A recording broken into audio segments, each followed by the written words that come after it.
అస్మద్గురుభ్యో నమః. భగవద్బంధువులారా, ఇప్పటి పిల్లలకి మనము రకరకాల వస్తువులు వసతులు కల్పించిన కారణం చేత ఒకప్పటి తరంలో పిల్లలుగా ఉన్న వాళ్ళ తెలివితేటల కంటే కొంచెం అధికంగా మనకి ఇప్పుడు కనిపిస్తుంటాయి. వాటిని ఏమంటారంటే హైపర్ యాక్టివిటీ అని అంటుంటారు.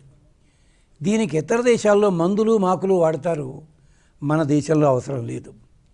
వాళ్ళ చక్కటి తెలివితేటల్ని ఒక క్రమమైన మార్గంలోకి మళ్లించడానికి చాలా సులభోపాయం ఉంది. ఇలాంటి స్థితే చూపించినవాడు ప్రహ్లాదుడు ఒకప్పుడు. ఆ ప్రహ్లాదుడు చెప్పిన ఒక శ్లోకాన్ని మన పిల్లల చేత చదివిద్దాం, మనము చదువుదాం. పెద్దలు చదివితే వీలైతే 108, తప్పితే 27, పిల్లలైతే తప్పనిసరిగా 11 సార్లు చదివించండి. ఉదయం పూట, సాయంకాలం పాఠాలు చదువుకునే ముందు కాస్త 7 గంటలు 7:30 ఆ ప్రాంతంలో వాళ్ళని 3 సార్లు అనుకోమనండి ఈ శ్లోకాన్ని. అంతే. వాళ్ళల్లో కలిగే మార్పు, తెలివితేటల్ని ప్రదర్శించే విధానం చూసి మీరే ఆశ్చర్యపోతారు. ఈ శ్లోకం కూడా చాలా ప్రసిద్ధి వహించిన మంత్రపూరితమైనది. హరిర్హరతి పాపాని దుష్టచిత్తైరపి స్మృతః అనిచ్ఛయాపి సంస్పృష్టః దహత్యేవహి పావకః. ప్రింటింగ్లో వేరే అక్షరాలు ఉంటాయి. మీకు అందరికీ అలవాటు కావడానికి, పదవి భాగం తెలవడానికి పదవి భాగం చెప్పాము. హరిర్హరతి పాపాని దుష్టచిత్తైరపి స్మృతః అనిచ్ఛయాపి సంస్పృష్టః దహత్యేవహి పావకః.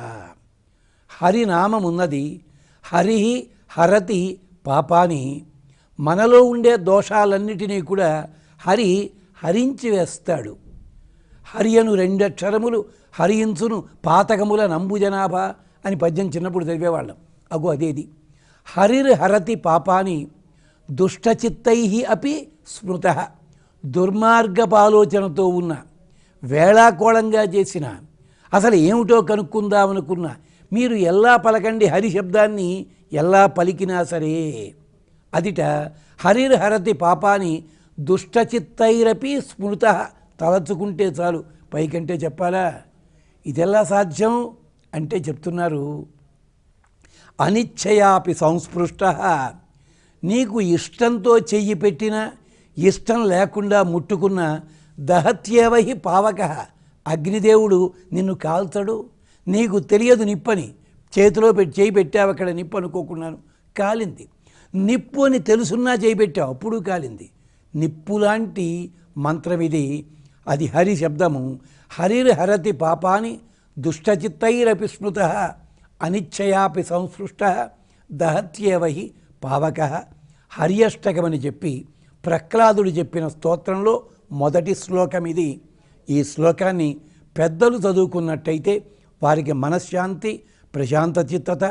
పిల్లల కోసం చదివినట్టయితే వాళ్ళ తెలివితేటల్ని సక్రమమైన మార్గంలో పెట్టడానికి, పిల్లలు చదువుకున్నట్టయితే విద్యాబుద్ధులు రావడానికి ఇన్ని ప్రయోజనాలు ఉన్నాయి.